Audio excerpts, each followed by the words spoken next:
Hello everyone. Today we are talk about sensors and actuators in industry.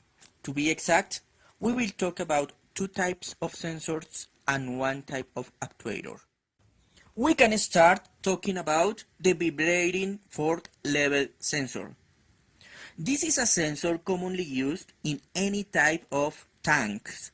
Its function is to alert when a certain level is reached. In other words, this is an on-off sensor with only two states, enable and disable. Let's talk a little bit of history. John was a trumpeter who lived more than 300 years ago, and he invented the tuning fork. The tuning fork is a device that vibrates with a specific frequency, its natural frequency, when it is hit, producing a sound. Now, how can I make the fork to vibrate with its natural frequency without the need of hitting it? We can use the piezoelectric effect. The piezoelectric effect is a phenomenon on which the two external faces of a material produces a certain voltage when those faces are compressed. But the most interesting here is that you can replicate the same phenomenon in the other way around. In other words, if you apply a voltage between the two external faces of the material is going to compress. This principle can be used in what is called the bimorph transducer. The bimorph transducer, as you can see here, is a disc. This disc has a piezoelectric material. Then this disc can be concave or can be convex depending on the voltage applied. Now, if you install and you connect this bimorph transducer to the fork and you apply an AC current with the same frequency than the natural frequency of the fork will start to vibrate with its natural frequency. Then, when the sensor is working, as long as the liquid doesn't get in touch with the sensor will be vibrating with its natural frequency. But when the sensor gets in touch with the liquid, this frequency is going to be reduced, and this reduction will be detected by the sensor, and the sensor will send an alert. Regarding the applications, this type of sensors can be used not only with liquids, but also with solid materials. And this sensor is commonly used in any type of industry settings, including food and beverage industry, chemical industry, oil and gas industry, pharmaceutical industry, water and wastewater treatment industry, mining and cement industry, and automotive industry.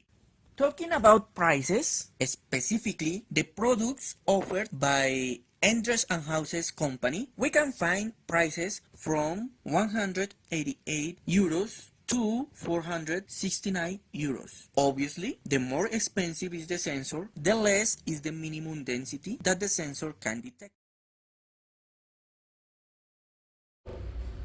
Today we are going to talk about the Hall effect and how does it work. In order to do that, I'm going to show you a sensor which is called AS5600. In order to do that, I built this little device which I will show you here. So what this has is a motor which will change the angle of this arm, and the axis of this arm is connected to a magnet, and the AS5600 sensor, which works with Hall effect. But what is the Hall effect? The Hall effect is a physical phenomenon discovered in 1879. When an electric current flows through a conductive material, a perpendicular field is applied. In this case, the perpendicular field is applied from the magnet here to the sensor here. The electrons are deflected, creating a voltage difference. This difference is known as the Hall voltage, which is proportional to the strength of the magnetic field. So, how does it work in the IS 5600? The IS 5600 sensor contains an array of Hall sensors that detects the changes in the magnetic field generated by the magnet placed above it. In this case, is a site in here. And as the magnet rotates, the sensor measures the field variation and converts it into an angular position with a 12-bit precision. So now I'm going to show you how this device works. So here I'm going to place I'm going to power it. And as you can see, now the motor starts working.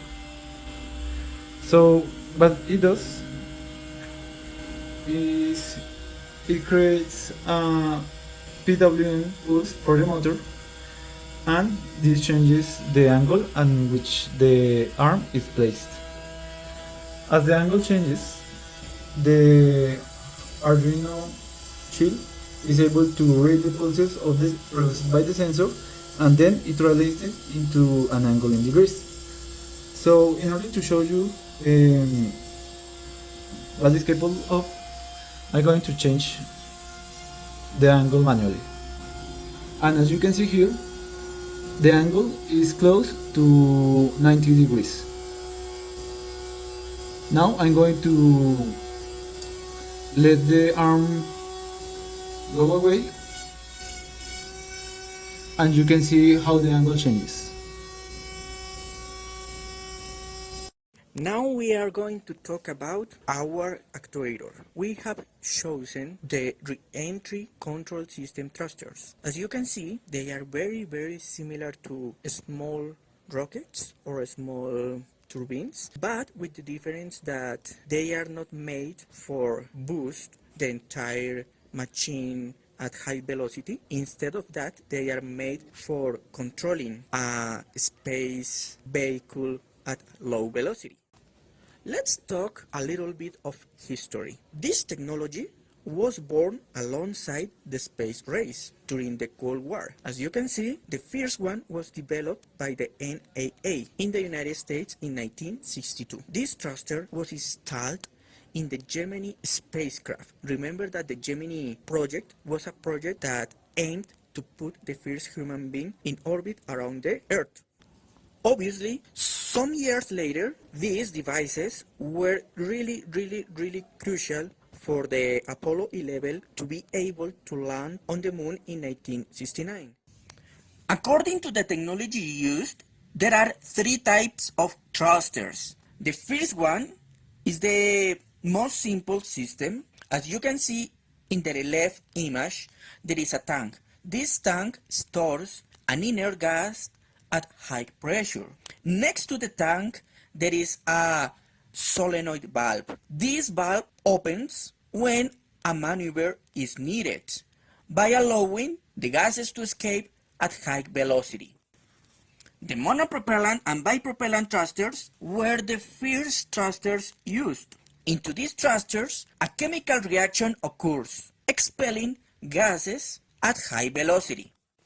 Finally, the ion and Hall effect thrusters. In these thrusters, an inert gas is ionized using electricity. After that, these ions are accelerated using an electric field. In the image of the middle, you can see the different colors produced according to the inert gas used.